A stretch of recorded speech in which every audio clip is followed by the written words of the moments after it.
खुद से जीतने वालों को मेरा सलाम और प्रणाम। जिंदगी के कीमती साल बर्बाद करने का सबसे तेज तरीका है मोटिवेशन का इंतजार, क्लैरिटी की कमी और गलत गोल्स चेस करना। आज हम साइकोलॉजी ऑफ मनी से 7 रूल सीखेंगे जो आपको कंसिस्टेंसी और डिसिप्लिन का मास्टर बना देंगे। पहला नियम है, कुछ बड़ा करने के लिए आपको बड़ी शुरुआत की जरूरत नहीं है। 2003 में डेव ब्रेल्सफोर्ड साधारण सी इंग्लिश साइकिलिंग टीम के कोच बने। पहली टीम मीटिंग में उन्होंने कहा, आज हम शू लेसेस बांधना, मोजे पहनना और हाथ धोना सीखेंगे।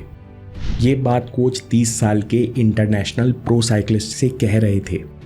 सबको मजाक लग रहा था, लेकिन कोच सीरियस थे। इसी तरह कोच ने टीम को बहुत सी छोटी छोटी चीज़ें सिखाई। 5 साल के अंदर इसी साधारण सी टीम ने ओलंपिक गोल्ड जीता, वर्ल्ड चैंपियन बनी और वो हर संभव टाइटल जीता जो एक साइकिलिंग टीम जीत सकती है। साइकोलॉजी ऑफ मनी में मॉर्गन हाउसल कहते हैं, ये मिथ है कि हमको लगता है कि बहुत बड़ी चीज़ें अचीव करने के लिए हमें बहुत बड़ी चीज़ें करनी होंगी या बहुत बड़े टैलेंट की ज़रूरत होगी। डेव ब्रेल्सफोर्ड की टीम ने करके दिखाया कि इस दुनिया में एक ही ताकत है, कंपाउंड इंटरेस्ट, यानी छोटी छोटी चीज़ों में कंसिस्टेंसी। आपको बस छोटे बदलाव करने हैं और इन आदतों पर टिके रहना है, क्योंकि ये आदतें कंपाउंड होती हैं और समय के साथ इतने बड़े नतीजे पैदा कर देती हैं कि आप सोच भी नहीं सकते। हम क्यों नहीं सोच सकते? क्योंकि हमारा दिमाग स्वाभाविक रूप से लीनियर थिंकिंग करता है। 8 + 8 + 8 + 8 + 8 हमारे लिए सोचना आसान है, कितना होगा हमारे दिमाग के लिए इमेजिन करना आसान है। लेकिन एक्सपोनेंशियल थिंकिंग इंसानी दिमाग के लिए बहुत मुश्किल है। हम विजुलाइज नहीं कर सकते कि 8 को अगर 5 बार मल्टीप्लाई किया जाएगा तो कितना बड़ा रिजल्ट आएगा। जिंदगी में भी यही खेल है।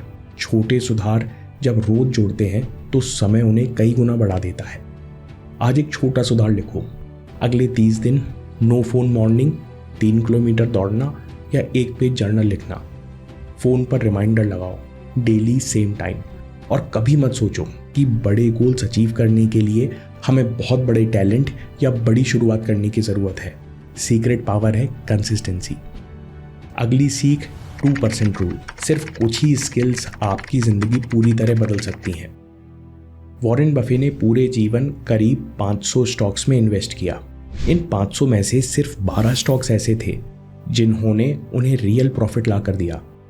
यानी 2% स्टॉक का रिटर्न इतना ज़बरदस्त था कि उन्होंने बाकी 98% का नुकसान भी पूरा कर दिया। आपकी लाइफ में भी ऐसा ही है।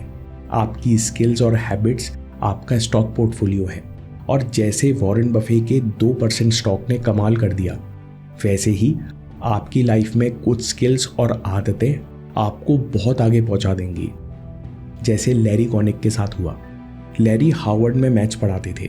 पूरे जीवन उनके 2 शौक थे, एक मैथ्स, दूसरा कॉमिक्स। वे पढ़ाने के साथ साथ सालों कार्टून्स और कॉमिक्स बनाना भी सीखते रहे। अचानक एक दिन उन्हें आइडिया आया क्यों ना कठिन और बोरिंग लगने वाले मैथ्स को कॉमिक्स के रूप में सिखाया जाए, और इसी आइडिया के साथ जन्म हुआ कार्टून हिस्ट्री ऑफ यूनिवर्स और द कार्टून गाइड सीरीज का। उन्होंने कई सारे सब्जेक्ट्स पर कॉमिक्स पब्लिश की। 5 साल पहले किसी ने नहीं सोचा था कि कॉमिक्स और मैथ्स का कॉम्बिनेशन लैरी को इतने पैसे और प्रसिद्धि देंगे।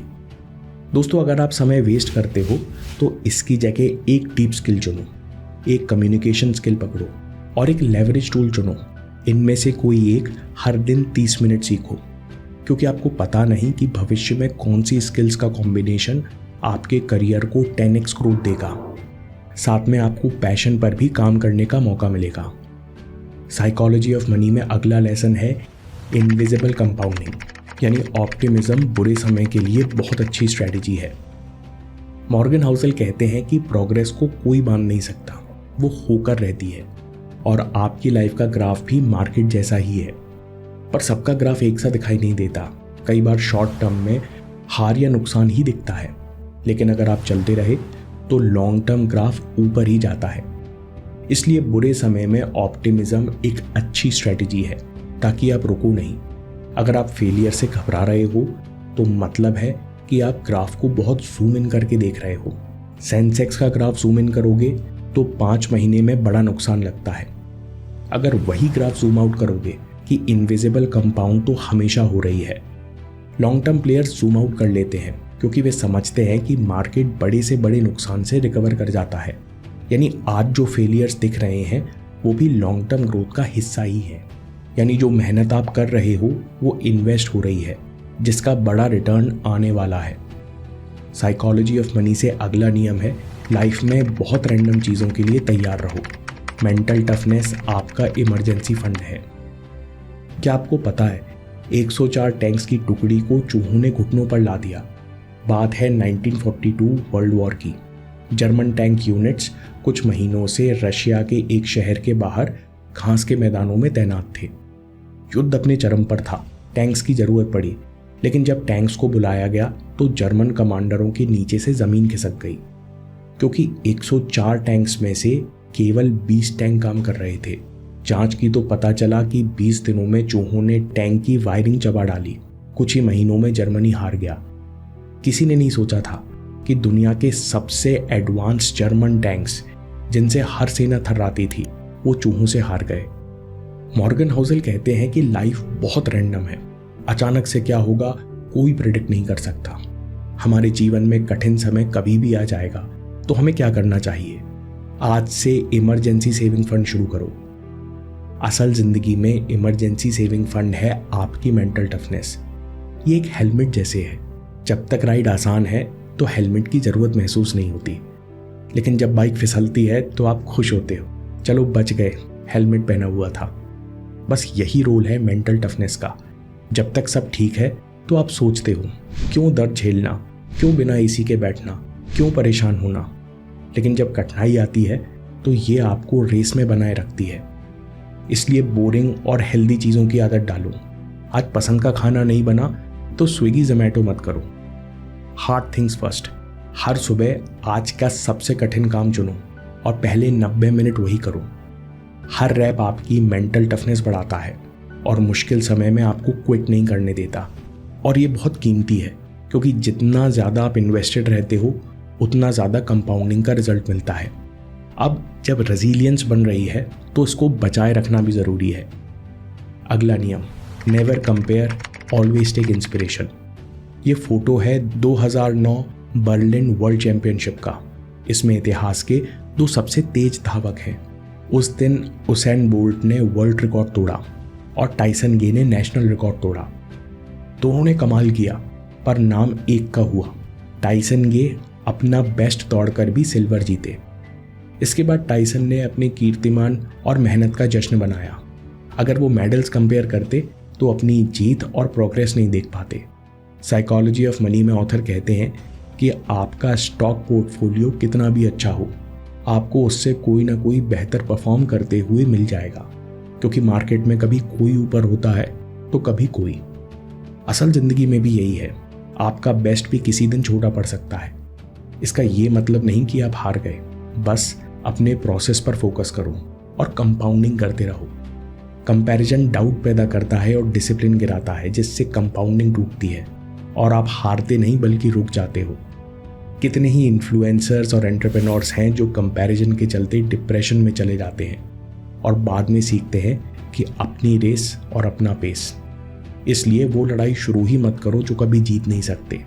दूसरों के प्रोसेस से सीखो, जो काम का लगे उसे अपना बना लो और साथ में ग्रेटिट्यूड प्रैक्टिस करो, क्योंकि जब आप अपने बारे में अच्छा महसूस करते हो, सिक्योर महसूस करते हो, तो कंपैरिजन की जगह आइडियाज़ और इंस्पिरेशन मिलते हैं। सही डायरेक्शन में ग्रो करने के लिए अगला रूल बहुत इंपॉर्टेंट है, डायरेक्शन रूल। रेस्पेक्ट पाने के लिए पैसे का पीछा मत करो। 2011 न्यूयॉर्क की सबवे में किसी ने चुपके से वीडियो रिकॉर्ड किया जो वायरल हो गया। कियानो रीव्स ने चुपचाप अपनी सीट किसी और को दे दी। उन्होंने कोई स्पोर्ट्स कार या सुपर स्टेटस नहीं दिखाया, सिर्फ एक छोटा सा काम किया और इंटरनेट कहता है रेस्पेक्ट। हम अक्सर सोचते हैं कि पैसा स्टेटस देता है और स्टेटस रेस्पेक्ट देता है, इसलिए लोग स्टेटस दिखाने के लिए स्पोर्ट्स कार, महंगी घड़ियाँ और ट्रॉफी पार्टनर चाहते हैं। लेकिन सच ये है कि स्टेटस रेस्पेक्ट नहीं देता। लोग कभी आपकी कार से इंप्रेस नहीं होते। जब आप कोई महंगी और नई चीज़ लेकर चलते हो तो घूरने वाले सोचते हैं काश मेरे पास होती तो मैं भी खुश होता। यानी चीज़ों का रेस्पेक्ट कभी आप पर ट्रांसफ़र नहीं होता। इसलिए पैसे को प्रायोरिटी पर रखने वाले अमीर लोग बहुत अकेले हो जाते हैं, क्योंकि सब आखिर में अपना मतलब निकाल कर चले जाते हैं। आपको रेस्पेक्ट और लोगों का साथ चाहिए तो आपको अपने ऊपर काम करना होगा।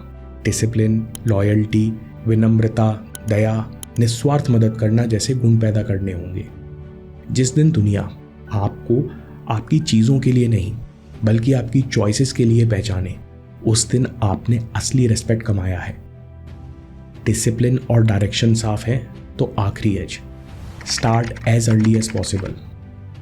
आप ये जानकर चौंक जाएंगे कि वॉरेन बफे ने जीवन के प्रॉफिट का 80% 50 साल की उम्र के बाद कमाया। और यही है कंपाउंडिंग का नियम। जितना लंबा खेलोगे उतने बड़े रिजल्ट, और वो आपको आखिरी सालों में मिलेंगे। मतलब जल्दी शुरू करो, साथ में लंबा खेलो। आदतों में कंसिस्टेंसी इन्वेस्टिंग की तरह है।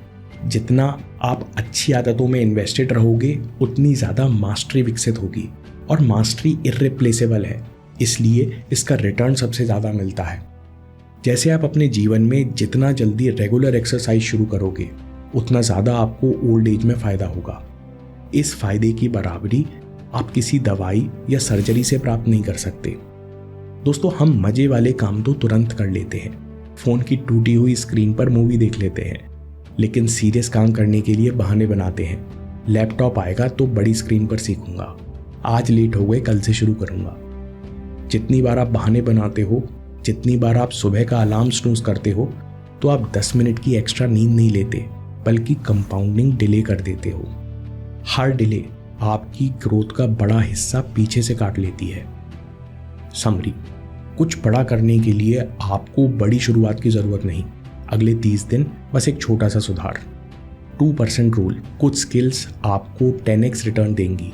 अगर टाइम वेस्ट करते हो तो अपनी स्किल स्टैक करो, हर दिन कुछ सीखो। तीसरा नियम, इनविजिबल कंपाउंडिंग, यानी ऑप्टिमिज्म बुरे समय के लिए बहुत अच्छी स्ट्रैटेजी है। जूम आउट करो, आज जो फेलियर्स हैं वो भी लॉन्ग टर्म ग्रोथ का हिस्सा है। चौथा नियम, लाइफ में बहुत रैंडम चीज़ें होती हैं, तैयार रहो। मेंटल टफनेस आपका इमरजेंसी फंड है। हर सुबह पहले 90 मिनट काम करो। पांचवा नियम, never compare, always take inspiration. आज कोई ऊपर तो कल कोई और। कंपैरिजन से माइंडसेट नेगेटिव होता है, डिसिप्लिन टूटता है। इसकी जगह प्रैक्टिस ग्रेटिट्यूड, दूसरों से सीखने में आसानी होगी। अगला नियम, डायरेक्शन रूल, रेस्पेक्ट पाने के लिए पैसे का पीछा मत करो। पैसे फ्रीडम देते हैं, स्ट्रेस डिले करते हैं, लेकिन आपको रेस्पेक्ट और दोस्त नहीं दे सकते। अगला नियम, start as early as possible. Maximum result, mastery, health आखिर के सालों में कंपाउंड होते हैं, इसलिए बहाने मत बनाओ। तो दोस्तों, कमेंट में लिखो आपका सबसे बड़ा बहाना क्या है, और नई आदत आज से ही शुरू करने का कमिटमेंट लो। दोस्तों, 4 लेवल का कमिटमेंट होता है।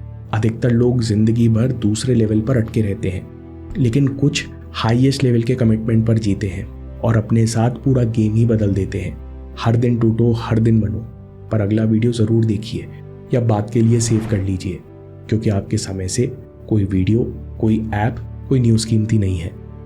मैं काम के किस्से लाता रहूँगा। हिम्मत, हरकत, होशियारी, हम जीतेंगे।